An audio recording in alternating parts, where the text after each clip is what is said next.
Hero Shivaji రీసెంట్గా ఒక video అయితే రిలీజ్ చేశాడు. దాంట్లో వైసీపీని ఉద్దేశించి కొంత వివాదాస్పదమైనటువంటి వ్యాఖ్య అయితే చేశారు. ఆ వ్యాఖ్యలు ఏంటి అనేది ఒకసారి ముందు ఆ వీడియో చూద్దాం. నాకెందుకులే అని నా సినిమాలు నేను చేసుకుంటున్నా. ఎస్, అమరావతి విషయంలో శివాజీ ఎప్పుడైనా మాట్లాడతాడు. ఎప్పుడైనా ఏ పార్టీతో అయినా ఎదురెళ్ళి మాట్లాడతా. అది రైతుల కష్టం. ఆ కష్టాన్ని మీరు మీ ఇష్టం వచ్చినట్టు ఎవరికాళ్ళు వాడేసుకుందామంటే చూస్తా ఊరుకోం. ఏంటి, నేను ఈ సినిమా రిలీజ్ ముందు ఇచ్చిన ఇంటర్వ్యూ మీ అందరికి చాలా ఇబ్బందిగా అనిపించింది కదా. నేను ఎప్పుడైనా మాడతా గురు, ఎవడికి భయపడను. మీలాగా ఆడెవడో ఇచ్చే పేటిఎం డబ్బుల కోసం నా బతుకు నడిస్తే చాలులే అని అనుకుని పోయే రకాన్ని కాదు నేను. అలాగైతే మీ అందరూ తెలుసోలేదో, నేనే ఒక వ్యవస్థను ఏర్పాటు చేయగలిగినోడిని నేను కాదు. ఈ బతుకిచ్చింది మనకి జనం, అది నాకైనా రాజకీయ నాయకులకైనా. మధ్యలో పేటిఎం గాళ్ళు ఉన్నారు చూసారా మీరు, మీ అందరూ ఈ సినిమాని ఆపగలరేమో, మీరు శివాజీని ఆపలేరుగా. ఏంటి, సినిమాని ఎలా ఆపగలరు మీరు? మొత్తానికి ట్వీట్లు వేసి ఇన్స్టాలో మీ ఇష్టం వచ్చినట్టు రెచ్చిపోయి సినిమాకి కొంతమంది ఇక్కడ రెగ్యులర్గా రివ్యూలు ఇచ్చే వాళ్ళతోటి రాబిచ్చేసి కింద కామెంట్లు పెట్టిచ్చేసి, ఒకడైతే వాడికి ఒక 100K సబ్స్క్రైబర్స్ ఉంటాడు. సినిమా రిలీజ్ కూడా కాల. ఆశ్చర్యపోయాను నేను. ఏంటి ఏదో తేడా కొడుతుంది అనుకున్నా. అయినా నేను కంప్లైంట్ ఇద్దాం అనుకున్నా. అయినా వద్దు పిల్లనాయాళ్ళు బాధపడ్డాను. కానీ రే, పేటిఎం బ్యాచ్ నన్ను తగులుకుందాం అనుకుంటే మీ ఓడికే ప్రమాదం. గుర్తుపెట్టుకోండి, నేను జనం కోసం బతికే మనిషిని, జనం డబ్బుల కోసం బతికే మనిషిని కాదు. వద్దు గురు, నా జోలి వద్దు. జగన్ గారు, నేను మళ్ళీ చెప్తున్నా, నాకు రాజకీయాలు వద్దు. నాకు కావాల్సింది, నేను అమరావతి రైతుల కోసం నిలబడ్డాను, జనం కోసం నిలబడతా. అది ఏ పార్టీ అయినా, అది మీరైనా ఇంకో పార్టీ అని ఎవరైనా సరే, ఎదురొస్తే జనానికి ఎదురొస్తే మాత్రం నేను నిలబడతా. కానీ నేను మాట్లాడుకుందా ఇంక నుంచి. నేను డైరెక్ట్గా అడుగుతా పిఎం గారినే, ఈ దేశంలో సిబిఐ మీద నమ్మకం ఉండాలంటే, సిబిఐ మీద నమ్మకం కుదరాలంటే ఫస్ట్ కేసులను రాజకీయ నాయకులందరినీ కూడా పక్కన పెట్టి, రాజకీయాల నుంచి పక్కన పెట్టి, వాళ్ళు మంచోళ్ళ చెడ్డోళ్ళ అని తేలిన తర్వాత వాళ్ళని పాలిటిక్స్ లో ఉండే విధంగా చేయగలిగితే బాగుంటుందని పిఎం గారిని కూడా అడుగుదాం అనుకున్నా. ఇక నుంచి మేము రోజు అడుగుతా. ఇక నుంచి మీకు రోజు నా జోలు రావద్దు. నేను నా బతుకు నేను బతుకుతున్నా, నిజాయితీగా బతుకుతున్నా. ఏ రాజకీయ పార్టీ దగ్గర పోయి చేయి జాపలా. మీరంటే భయపడతామా? ఏం చేస్తారు రాబాయ్? మీ గవర్నమెంట్ ఉన్నప్పుడే ఏం చేయలేకపోయారు. నన్ను ఎందుకు చేయలేకపోయారు తెలుసా? పైన నేచర్ ఒకటి ఉంది రాబాయ్. రప్ప ఇవన్నీ బాగుంటాయి వీడియోల్లోనూ వాటిలో చూసుకోవటానికిను ఎగేసుకొని మనం భుజాన రేపేదో జరుగుద్ది అనిపించుకోండి. మనందరికంటే ప్రకృతి గొప్పది రాబాయ్, గుర్తుపెట్టుకోండి. అయినా వ్యవస్థ గురించి ఆలోచించాలి. కానీ ఎవడో ఒకటి డబ్బు సంపాదించుకుందాం జనం మీద అని వాడి కోసం వాడిచ్చే 1000 రూపాయలు, 4000, 10,000, 20,000, 1,00,000, 2 లక్షల రూపాయల కోసం ఎంతమంది భావితరాల భవిష్యత్తు ఆడుకుంటారా మీరంతా? బుద్ధి ఉందంటారా మీకేమన్నా? మనందరం ఏమి లేకుండా ఇంత దూరం వచ్చాం కదా. మాట్లాడుకుందారా బాయ్, రేపు నుంచి మాట్లాడదాం మీ నాయకుడి గురించి, మీ పేటిఎం బ్యాచ్ గురించి. ఇంకా ఉన్నారు తీస్తా. ఇప్పుడు దాకా సైలెంట్గా ఉన్నా నేను. మీరు నా బతుకు దాకా వచ్చారు చూసారా. ఒక్కొక్కటి చూద్దాం, మాట్లాడుకున్నారా బాయ్. చూశారు కదా, ఇది శివాజీ చేసినటువంటి వ్యాఖ్యలు. ఈ వ్యాఖ్యల గురించి మాట్లాడడానికి మనతో ఇప్పుడు జూమ్ లైన్లో సిద్ధంగా ఉన్నారు కారుమంచి రమేష్ గారు, వైఎస్ఆర్సీపీ అధికార ప్రతినిధి. రమేష్ గారు నమస్కారం అండి. నమస్తే అండి. సార్, విన్నారు కదండి శివాజీ సూటి ప్రశ్న. నన్ను తగులుకుంటే మీకే ప్రమాదం అంటున్నారు. ఏమిటి, దీన్ని మీరు ఏ విధంగా తీసుకుంటున్నారు? నమస్తే సార్, మీకు పాలిటెంట్ మీడియా ప్రేక్షకులకు, అలాగే ఈ రాష్ట్ర వ్యాప్తంగా ఉన్న అందరికీ కూడా నా నమస్కారం అండి. ఇప్పుడు శివాజీ అనే నటుడు ఒక 3rd గ్రేడ్ నటుడు. అతనేమి సూపర్ స్టార్ కాదు, అతనేమి సినిమాల్లో ఒక పెద్ద హీరోగా ముందుకు వచ్చిన నటుడు కాదు. అటువంటి వ్యక్తి ఈ రోజున జగన్మోహన్ రెడ్డి గారి మీద వ్యాఖ్యలు చేసే పరిస్థితి అతను చేస్తున్నాడు. నిజంగా తనను తాను ఒక మేధావిలాగా శివాజీ అనుకుంటూ ఇటువంటి మాటలు మాట్లాడుతున్నాడు. గతంలో కూడా శివాజీ గురించి మనం ఎన్నోసార్లు రకరకాల వ్యాఖ్యలు అతను చేయడం, రకరకాల గొడవల్లో అతను ఇరుక్కోవడం కూడా మనం చూడటం జరిగింది. మనం ఈ మధ్య కాలంలో అతను హీరోయిన్ల బట్టల మీద వ్యాఖ్యలు చేసినప్పుడు అతను ఎంత వివాదాస్పదం అయ్యాడో మనందరం కూడా చూసాం. హీరోయిన్ల బట్టల మీద అతను ఆ రకంగా వ్యాఖ్యలు చేయడం అనేది తప్పు అని చెప్పి అతను మహిళా కమిషన్ తెలంగాణ మహిళా కమిషన్ కూడా నోటీసులు ఇచ్చి అతన్ని విచారణకు పిలిచిన సందర్భం. ఇటువంటి వ్యక్తి జగన్మోహన్ రెడ్డి గారి మీద వ్యాఖ్యలు చేయడం, ఇతను థర్డ్ గ్రేడ్ సినిమాలను ఆపడానికి జగన్మోహన్ రెడ్డి గారు ప్రయత్నాలు చేశారని చెప్పి చెప్పడం అనేది అతని యొక్క ఎంత, ఎందుకంటే అతని గురించి మాట్లాడుతూ నాకేంటో అదో రకంగా ఉంది. ఎందుకంటే అలాంటి థర్డ్ గ్రేడ్ నటుడు గురించి మాట్లాడటం అనేది వైఎస్ఆర్ కాంగ్రెస్ పార్టీకి అవసరం లేదు. అలాంటి వ్యక్తి గురించి ఆలోచన చేయవలసిన అవసరం జగన్మోహన్ రెడ్డి గారికి అసలు ఉండదు. ఇటువంటి వ్యక్తుల గురించి మనం డిబేట్లు పెట్టుకోవడం కూడా వేస్ట్ అనేది నా ఉద్దేశం అసలు. ఎందుకంటే అతను ఎలాంటి వ్యక్తో మనం అందరం చూసాం. మొట్టమొదట అతను బీజేపీ పార్టీ అన్నాడు, బీజేపీ పార్టీలో తిరిగాడు. బీజేపీ అబ్బో ఈ దేశాన్ని ఉద్ధరించేస్తే ఈ దేశాన్ని బీజేపీ పార్టీ తప్ప ఎవరు ఏమీ చేయలేరని చెప్పి మాట్లాడాడు. ఆ రోజుల్లో చంద్రబాబు నాయుడు గారి మీద, అక్కడ ఉన్న అమరావతి దాని గురించి కానీ, లేకపోతే అక్కడ జరుగుతున్న వ్యవహారాల గురించి కానీ, ప్రత్యేక హోదా గురించి కానీ, పోలవరం గురించి కానీ ఇతను చంద్రబాబు నాయుడు గారికి వ్యతిరేకంగా మాట్లాడిన మాటలు ఈ రాష్ట్ర ప్రజలందరం కూడా చూసింది. కానీ ఆ తర్వాత అతను ఆ బీజేపీ నుంచి బయటకు వచ్చేసి, ఎందుకంటే అప్పటి వరకు అతనికి ఇప్పుడు కూడా ఎందుకంటే ప్యాకేజ్ అందలేదు. ఆ రోజున చంద్రబాబు నాయుడు గారి నుంచి ప్యాకేజ్ అందిన తర్వాత అతను బీజేపీ నుంచి బయటకు వచ్చేసి మళ్ళీ చంద్రబాబు నాయుడు గారి పక్షం వహించి చంద్రబాబు నాయుడు గారికి ఎలా సపోర్ట్ చేశాడో, గరుడ పురాణం అంటూ ఒక కట్టు కథ అల్లి TV9 లోను వాటిల్లోనూ ఏ రకంగా అతను ప్రచారం చేశాడో మనందరం కూడా చూడటం జరిగింది. ఈ విధంగా ఇటువంటి నిలకడలేని వ్యక్తులు చేసే ప్రచారాలను కానీ, మాట్లాడే మాటలను కానీ ఎవరు కూడా పట్టించుకోరు. ఓహో ఏదో ఒక కుక్క మురిగింది అనుకుంటారు, అక్కడతో వదిలేస్తారు. ఎందుకంటే గజరాజు వెళ్తా ఉంటే కుక్కలు మురుగుతాయి అని చెప్పి మా జగన్మోహన్ రెడ్డి గారు గతంలో కూడా ఒక వ్యక్తి గురించి చెప్పడం జరిగింది. అలాగే ఇతని వ్యవహారంలో కూడా ఆ విధంగానే మేము తీసుకుంటాం తప్ప ఇతని గురించి పట్టించుకోవాల్సిన అవసరం లేదు అనేది మా అభిప్రాయం అండి. అంటే సోషల్ మీడియాలో ఉన్నటువంటి పేటీఎం బ్యాచ్ ఏదైతే ఉందో అది ఎవరైతే జగన్మోహన్ రెడ్డికి యాంటీగా ఉన్నారో వాళ్ళని టార్గెట్ చేస్తూ సోషల్ మీడియాలో వాళ్ళ గురించి తప్పుడు కథనాలు రాస్తూ వాళ్ళ సినిమాల్ని డీగ్రేడ్ చేస్తూ ఆ విధంగా వాళ్ళని డీఫేమ్ చేసేటువంటి ప్రయత్నం చేస్తున్నారు. వాళ్ళు నన్ను ఏం చేయలేరు, నా జోలికి వస్తే మీకే నష్టం అని సూటిగా ఆయన హెచ్చరిస్తున్నట్టుగా ఆ వీడియో అయితే చేశారు. దాన్ని మీరు సీరియస్గా తీసుకోరంటారా? సార్ ఇప్పుడు సోషల్ మీడియాలో ఉండే వైసీపీ పేటిఎంస్ అని చెప్పి అతను మాట్లాడటం జరిగింది. అసలు వైఎస్ఆర్ కాంగ్రెస్ పార్టీ తరఫున ఇప్పటి వరకు నాకు తెలిసి ఎవరు కూడా పేటిఎంస్ గా ఉన్న వాళ్ళు ఎవ్వరు లేరు. ఎందుకంటే అది చంద్రబాబు నాయుడు గారు గతంలోనే వాళ్ళ టెలికాన్ఫరెన్సుల్లో, వీడియో కాన్ఫరెన్సుల్లో, వాళ్ళ పార్టీ మీటింగుల్లో డైరెక్ట్ గా మాట్లాడటం జరిగింది. మీరు ఈ పోస్ట్ పెడితే ఎంత మీకు అమౌంట్ ఇస్తాం అది ఇది అని చెప్పి చంద్రబాబు నాయుడు గారు మాట్లాడారు. ఎప్పుడైనా ఎక్కడైనా మా పార్టీ తరఫున అటువంటి ఏ పెద్ద నాయకుడైనా సరే, ఎవరైనా సరే ఇటువంటి పోస్టులు పెడితే మీకు ఇంత డబ్బులు ఇస్తామని కానీ, లేదా సోషల్ మీడియాలో ఉన్న మా వాళ్ళ వాళ్ళ అకౌంట్స్ చెక్ చేసుకున్నా, మీరు ఎవరైనా సరే బ్యాంక్ అకౌంట్స్ చెక్ చేసుకుంటే వైఎస్ఆర్ కాంగ్రెస్ పార్టీ తరఫున డబ్బులు ఏమన్నా పడుతున్నాయేమో మీరు క్లియర్ గా చూసుకోవచ్చు. ఇక్కడ వైఎస్ఆర్ కాంగ్రెస్ పార్టీకి పేటిఎంస్ అనే వాళ్ళు ఎవ్వరూ లేరు. వైఎస్ఆర్ కాంగ్రెస్ పార్టీకి స్వచ్ఛందంగా జగన్మోహన్ రెడ్డి గారిని అభిమానించే ప్రతి ఒక్కళ్ళు కూడా పోస్టులు పెడతా ఉంటారు. జగన్మోహన్ రెడ్డి గారు వ్యతిరేకంగా ఎవరు మాట్లాడినా సరే మా YSR Congress party social media సైన్యం వాళ్ళ మీద ఖచ్చితంగా విరుచుకుపడుతుంది, దాడి చేస్తుంది. ఈ రోజున YSR Congress party social media power ఏంటో గతంలో కూడా చంద్రబాబు నాయుడు గారు 2014 నుంచి 19 మధ్య అధికారంలో ఉండగా వైఎస్ఆర్ కాంగ్రెస్ పార్టీ సోషల్ మీడియాని మనం ఎదుర్కోలేకపోతున్నామని చెప్పిన సందర్భాలు కూడా ఉన్నాయి. అదే విధంగా ఈ రోజున కూడా YSR Congress party social media ఎంతో బలంగా ఈ రోజున ఈ రాష్ట్రంలో జరుగుతున్న తప్పుడు వ్యవహారాలను కానీ, అవినీతిని కానీ, ఎక్కడ మహిళల మీద జరుగుతున్న దారుణాలను కానీ, సూపర్ 6 పథకాలను అమలు చేయలేని వ్యవహారాలను కానీ YSR Congress party social media చాలా బలంగా ముందుకు తీసుకువెళ్తుంది.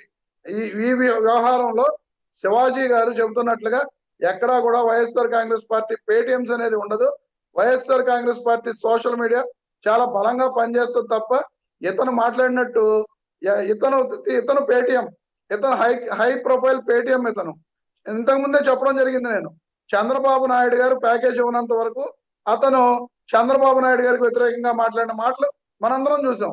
చంద్రబాబు నాయుడు గారు ప్యాకేజ్ ఇచ్చిన తర్వాత చంద్రబాబు నాయుడు గారి సంకలో దూరి ఏ విధంగా చంద్రబాబు నాయుడు గారికి సపోర్ట్ చేస్తూ మోడీ గారికి వ్యతిరేకంగా మాట్లాడిన మాటలు కూడా మనం చూసాం.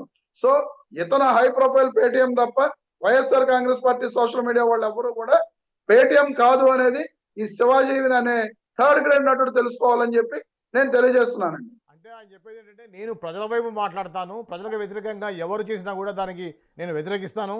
గతంలో మోడీ గారిని కూడా నేను ప్రశ్నించాను, చంద్రబాబును కూడా ప్రశ్నించాను.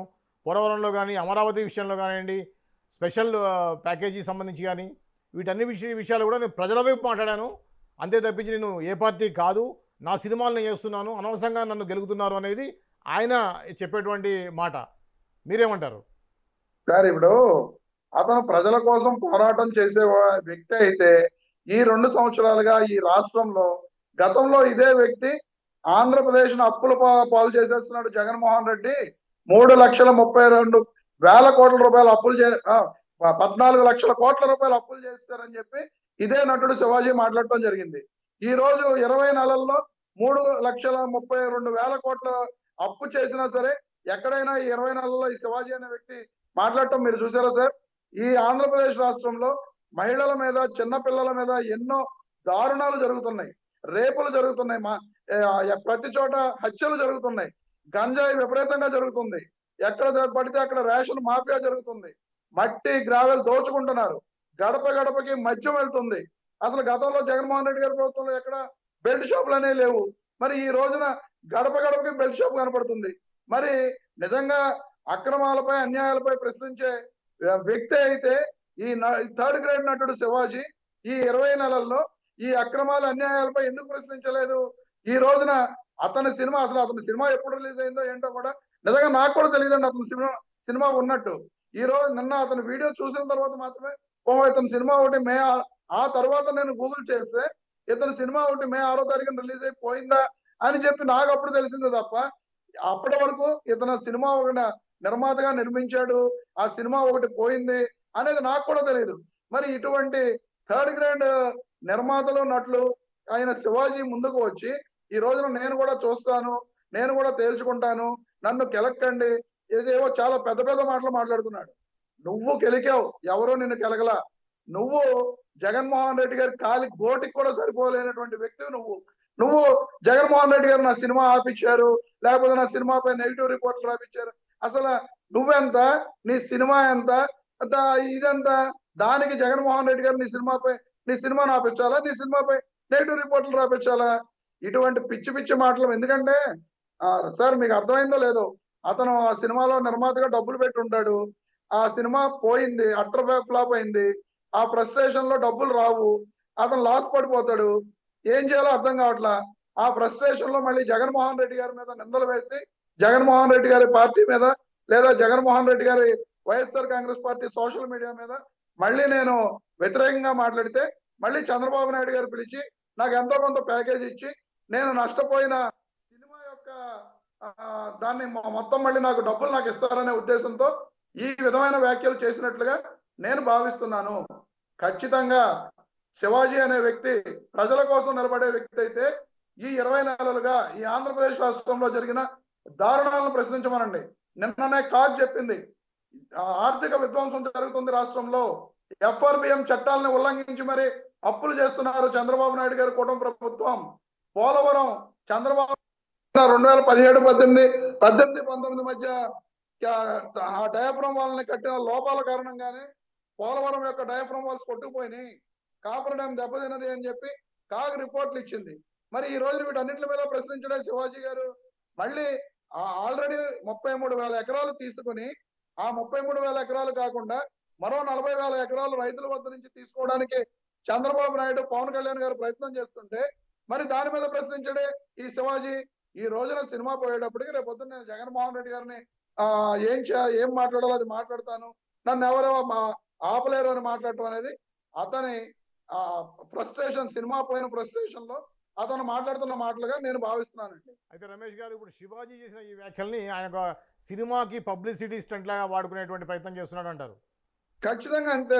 పబ్లిసిటీ స్టంట్ కూడా కాదు సార్. ఇప్పుడు అతను నష్టపోయిన డబ్బుని సినీ నిర్మాతగా సినిమా తీశాడు, ఆ సినిమా నష్టపోయింది, అటర్ ఫ్లాప్ అయింది, ఆ డబ్బులు ఏమీ అతనికి రావు.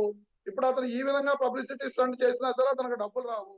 జగన్మోహన్ రెడ్డి గారికి వ్యతిరేకంగా మాట్లాడితే మళ్ళీ చంద్రబాబు నాయుడు గారు, ముఖ్యంగా ఆయన చంద్రబాబు నాయుడు గారి వెంట ఉన్నాడు కాబట్టి చంద్రబాబు నాయుడు గారు పిలిచి మళ్ళీ జగన్మోహన్ రెడ్డి గారికి వ్యతిరేకంగా మాట్లాడటానికి ఇతను ఒక ఆయుధంగా తయారు చేసి మళ్ళీ ఉపయోగించుకోవచ్చు అనే ఉద్దేశంతో చంద్రబాబు నాయుడు గారి దగ్గర ప్యాకేజీ మాట్లాడుకోవడం కోసం మళ్ళీ ఈ రోజున ఆ వీడియోని రిలీజ్ చేశాడు అతను. నిజంగా మార్చి 6వ తారీఖున సినిమా రిలీజ్ అయింది, నిన్న రిలీజ్ చేశాడు. ఈ 4 రోజుల్లో అతను సినిమా పోయింది, టోటల్ గా అతను నష్టపోయాడు కాబట్టి నిన్న వీడియో రిలీజ్ చేశాడు తప్ప లేకపోతే అతను రిలీజ్ చేయడు కదండి. సో దీన్ని బట్టి మనం అందరం అర్థం చేసుకోవాల్సింది ఏంటంటే చంద్రబాబు నాయుడు గారి దగ్గర మరొకసారి ప్యాకేజీ తీసుకుని జగన్మోహన్ రెడ్డి గారి మీద విషయం చెప్పడానికి మరోసారి ఈ 3rd గ్రేడ్ నటుడు చేస్తున్న ప్రయత్నం ఇది అనేది నేను స్పష్టంగా తెలియజేస్తున్నా అండి. అయితే ప్రధాని మోడీకి ఆయన ఒక అప్పీల్ కూడా చేశారు. ఈడీ కేసులు ఉన్నటువంటి రాజకీయ నాయకుల్ని రాజకీయాలకు దూరంగా ఉంచాలి, ఆ కేసు తీర్పు వచ్చే వరకు అని ఒక అప్పీల్ చేయబోతున్నాను అన్నాడు.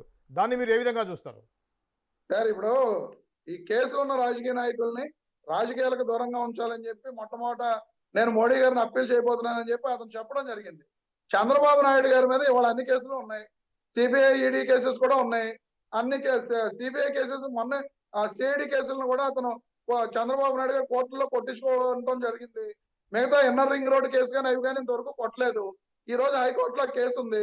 మరి ముందుగా అదే చంద్రబాబు నాయుడు గారిని మోడీ గారి దగ్గరికి వెళ్ళి ఆయన రాజీనామా చేయించండి ముఖ్యమంత్రిగా చంద్రబాబు నాయుడిని, ఇలాంటి వ్యక్తులందరినీ కూడా ఎవరి మీద అయితే కేసులు ఉన్నాయో వాళ్ళందరినీ పక్కన పెట్టే విధంగా చట్టం చేయమనండి అని చెప్పి మోడీ గారిని ముందుగా చంద్రబాబు నాయుడు గారి విషయం తేల్చి అప్పుడు మిగతా రాజకీయ నాయకుల గురించి మాట్లాడమని చెప్పి నేను శివాజీని డిమాండ్ చేస్తున్నానండి. అంటే రమేష్ గారు మీరు చెప్పిన దాని ప్రకారం శివాజీ చేసినటువంటి ఏదైతే డిమాండ్ ఉందో అది రాజకీయంగా అతనికి ఎటువంటి అవగాహన ఉందనేది తెలుస్తుందంటారా? ఖచ్చితంగా సార్, అతను రాజకీయ నాయకుడే కాదు, గతంలో అతను మనం చూడటం జరిగింది. నేను అమరావతి రైతుల పక్షాన మాట్లాడతానని చెప్పి లేదా ప్రత్యేక హోదా గురించి మాట్లాడతానని చెప్పి ఆ రోజున చంద్రబాబు నాయుడు గారు ప్రత్యేక హోదాని తాకట్టు పెట్టాడు. ఓటుకు నోటు కేసు కోసం తెలంగాణ నుంచి హైదరాబాద్ నుంచి పారిపోయి 10 ఏళ్లు ఉమ్మడి రాజధానిగా ఉండవలసిన రాజధానిని వదిలేసుకుని ఇక్కడికి వచ్చాడని చెప్పి ఇదే చంద్రబాబు నాయుడు గారి మీద అతను మాట్లాడాడు. ఆ తర్వాత పట్టిసీమ మీద ఎంక్వైరీ జరుగుతుందని చెప్పి ఆ 1500 కోట్ల రూపాయలు చంద్రబాబు నాయుడు గారు పట్టిసీమ ప్రాజెక్ట్ నిర్మాణంలో దోచేశాడని చెప్పి మాట్లాడిన వ్యక్తి శివాజీ. ఈ ఎంక్వైరీల గురించి అతను మోడీకి వ్యతిరేకంగా మాట్లాడటం లేదు, ప్రత్యేక హోదా అందుకే అడగట్లేదు, ప్రత్యేక ప్యాకేజీ తీసుకుని సైలెంట్ అయిపోయాడు చంద్రబాబు నాయుడు అని చెప్పి మాట్లాడిన ఈ వ్యక్తి ఆ తరువాత అదే చంద్రబాబు నాయుడు గారు ప్యాకేజీ ఇచ్చిన తర్వాత ఏ విధంగా మారిపోయి మోడీ గారిని తిట్టాడో మనం అందరం చూసాం. మోడీ గారిని ఎంత దారుణంగా తిట్టాడండి. ఆంధ్రప్రదేశ్ లో సౌత్ లో ఎవరు కూడా మోడీ నీకు భయపడే వాళ్ళు ఎవరు లేరు, నీ నార్త్ లో ఎవరైనా భయపడతారేమో, మా సౌత్ లో మేము ఎవరం భయపడం, మేమెవరం తల వంచం, నీ సంగతి ఏంటో తెలుస్తాం, నువ్వు చంద్రబాబు నాయుడు గారిని చాలా తక్కువ అంచనా వేస్తున్నావు, నిన్ను ప్రధానమంత్రి పీఠం నుంచి దించే వరకు చంద్రబాబు నాయుడు గారు ఆ రోజు ధర్మ పోరాట దీక్షలు చేసేవాళ్ళు. ఈ ధర్మ పోరాట దీక్ష నుంచి లెగరు అని చెప్పి మాట్లాడిన ఈ శివాజీ ఈ రోజున అతను రాజకీయాల గురించి మాట్లాడుతున్నాడంటే మా అందరికీ కూడా చాలా హాస్యాస్పదంగా ఉంది, నవ్వు వస్తుంది. ఎందుకంటే జగన్ గారిని గురించి మాట్లాడే స్థాయి శివాజీది కాదు. జగన్ గారు మా ఎంపీగా పనిచేశారు, ప్రతిపక్ష నాయకుడిగా పనిచేశారు, 3వసారి ఎమ్మెల్యే అయ్యారు, ముఖ్యమంత్రిగా పనిచేసిన నాయకుడు జగన్మోహన్ రెడ్డి గారు.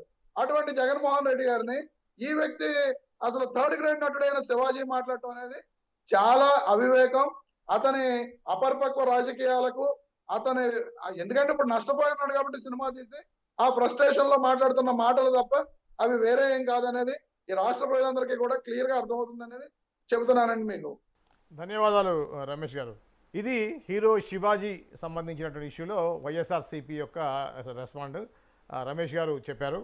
అయితే ఇది ఒక పబ్లిసిటీ స్టంటా లేకుంటే ప్యాకేజీ కోసం చంద్రబాబు నాయుడు మెప్పు పొందడం కోసం ఈ విధంగా కామెంట్ చేశారా అనేది రమేష్ గారు మాట్లాడుతున్నారు. మరో అంశంతో మళ్ళీ కలుద్దాం. నేను మీ శ్రీనివాస్ వాలి. Thank you.